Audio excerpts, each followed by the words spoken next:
Panorama group, जो सोचता है वो करता है। पिछले 17-18 वर्षों से नीतीश कुमार की रणनीति और राजनीति को लेकर के जो बातें सामने आ रही हैं वो साफ बता रही हैं कि नीतीश के आगे कोई नहीं है। लेकिन 2020 के चुनाव के बाद से अचानक से भारतीय जनता पार्टी को भी ये बात समझ में आने लगी और कहीं ना कहीं राष्ट्रीय जनता दल भी ये बात समझ गई कि कैसे अब आगे की रणनीति बनाई जाए और कहां पर नीतीश कुमार को कमजोर करके या फिर नीतीश कुमार के गठबंधन को रास्ते से हटाया जाए। आपको बता दें कि 2024 के चुनाव की तैयारी शुरू होने से ठीक पहले जिस तरह से बिहार में सरकार बदली और एक नया राजनीतिक ट्विस्ट आया, सारे समीकरण गड़बड़ा गए। कारण कि उससे पहले भारतीय जनता पार्टी के विरुद्ध एक गैर भाजपाई दलों का बड़ा गठबंधन बनाया गया था, जिसके अगुवा के रूप में नीतीश कुमार ने बड़ी भूमिका निभाई थी। तब ये कहा जा रहा था कि नीतीश कुमार के वोट बैंक और लालू प्रसाद के वोट बैंक को मिला करके नरेंद्र मोदी को सत्ता से रोकने के लिए बिहार में बड़ा अभियान चलाया जाएगा। सभी 40 सीटों पर भारतीय जनता पार्टी को इस बार मात दी जाएगी, क्योंकि इस बार नीतीश कुमार भी महागठबंधन का हिस्सा थे और भारतीय जनता पार्टी अलग थलग पड़ गई थी दो छोटे छोटे दलों को लेकर के।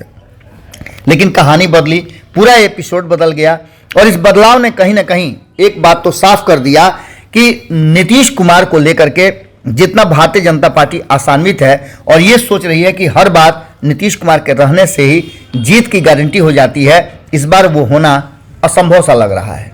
हालांकि लालू प्रसाद ने जिस तरह से स्ट्रेटजी बनाई है वो साफ बता रहा है कि महागठबंधन में भी सब कुछ ठीक ठाक नहीं है। लेकिन लालू प्रसाद को इस बात का पूरी तरह से गुमान है कि वो जो कर रहे हैं वो कहीं ना कहीं इस बात की तरफ इशारा कर रहा है कि आने वाले 2024 के चुनाव में भारतीय जनता पार्टी का जो सबसे मजबूत किला था उसको ढाने में कामयाबी मिल जाएगी। नीतीश कुमार को अपने खेमे में लाने का सबसे बड़ा कारण था कि भारतीय जनता पार्टी नीतीश कुमार को ला करके सभी 40 सीटों पर अपना कब्जा जमाना चाहती थी।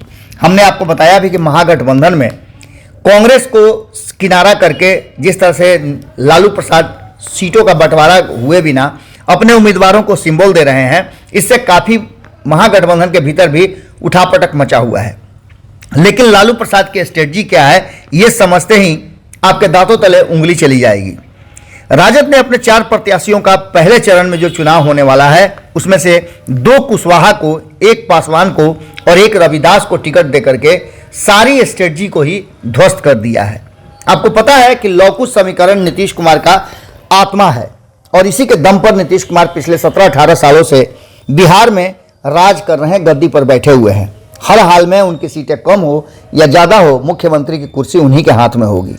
लेकिन इस बार उनका कमजोर नस पकड़ लिया है लालू प्रसाद ने, और कमजोर नस था कि लौकुश समीकरण में कुशवाहा को लेकर के एक बड़ा विवाद चल रहा था। कुशवाहा समाज कुर्मी समाज से अधिक है और इन्हीं दोनों को मिलाकर के लौकुश समीकरण बना है और इस लौकुश समीकरण ने नीतीश कुमार को लंबे समय तक बिहार का मुख्यमंत्री बना के रखा है। इसमें कुशवाहा समाज की भूमिका बड़ी रही है।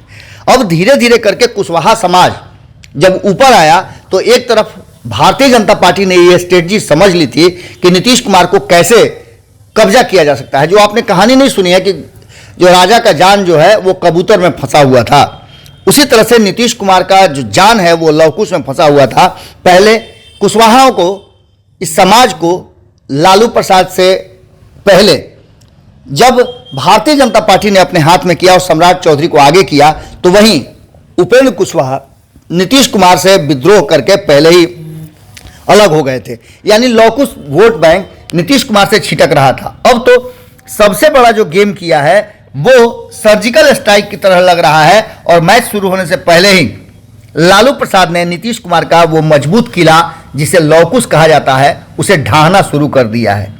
यह बात आप भी अच्छी तरह से जानते हैं कि कुर्मी समाज अभी भी नीतीश कुमार के साथ है, क्योंकि वो मुख्यमंत्री हैं और अंतिम समय तक उनके साथ रहेगा जब तक कि कोई दूसरा नेता इस कुर्मी समाज का नहीं आ जाता है। इन सब के बीच आपको बता दें कि जिस तरह से लालू प्रसाद ने अपने पहले चरण में ही 2 कुशवाहा को टिकट देकर के, और कहा यह जा रहा है कि इन 40 सीटों में 7 से 8 कुशवाहा को उनके वोट बैंक से भी ज़्यादा प्रतिनिधित्व देने की तैयारी चल रही है। इस लौकुश समाज से 8 से 10 नेताओं को टिकट दिया जाएगा महागठबंधन की तरफ से और ये जीत का एक बड़ा कहा जा रहा है कि लड़ाई में गेम शुरू होने से पहले ही मजबूत नजर आने लगे हैं महागठबंधन और खास करके लालू प्रसाद की स्ट्रेटजी। अभय कुशवाहा को उन्होंने नीतीश कुमार की पार्टी से ही ला करके टिकट दे दिया और वो अब औरंगाबाद से महागठबंधन के उम्मीदवार हैं। आपको बता दें कि इनके बारे में अगर कहा जाए तो ये विधायक भी रहे हैं और जनता दल यूनाइटेड के प्रदेश युवा के अध्यक्ष भी रहे हैं। तो वहीं आपको बता दें कि श्रवण कुशवाहा को दे करके नवादा से एक और दांव खेला है लालू प्रसाद ने। यहां पर आप जानते हैं कि कुशवाहा समाज का वोट बैंक तो है ही, लेकिन नवादा में सबसे अधिक कहा जाता है कि भूमिहारों का वर्चस्व रहता है, लेकिन यादवों की भी संख्या कम नहीं है। इस कुशवाहा और यादव समीकरण को MY समीकरण पर लौकुश समीकरण को जोड़ करके एक बड़ा गेम खेल दिया है लालू प्रसाद ने। तो वहीं औरंगाबाद में भी आपको पता है कि कांग्रेस को नाराज भले ही कर दिया हो, लेकिन यहां भी अपना समीकरण बना लिया है। अब ऐसी स्थिति में जो वर्तमान परिस्थितियां बनी है उसमें भारतीय जनता पार्टी को कहीं नीतीश कुमार पर दांव लगाना भारी न पड़ जाए, क्योंकि मैच शुरू होने से पहले ही भारतीय जनता पार्टी के सबसे मजबूत किला नीतीश कुमार के गढ़ को लालू प्रसाद ने ढा दिया है। क्या होगा ये तो आने वाला वक्त बताएगा, लेकिन दांव पेंच शुरू है। जुड़े रहिए भारत लाइव के साथ। बहुत बहुत धन्यवाद। अगली खबर में जल्दी ही मुलाकात होगी। पनोरमा ग्रुप, जो सोचता है वो करता है। अगर ये वीडियो पसंद आई और वह बिहार के राजनीति और बिहारियत से सरोकार रखेनी तो सब्सक्राइब बटन दबा के चैनल के सब्सक्राइब कर ली। ओजे एगो घंटी बा, ओकरा बटन दबा देला से कुल सटीक और मारक खबर रुआ मुफ्त में मिल जाई।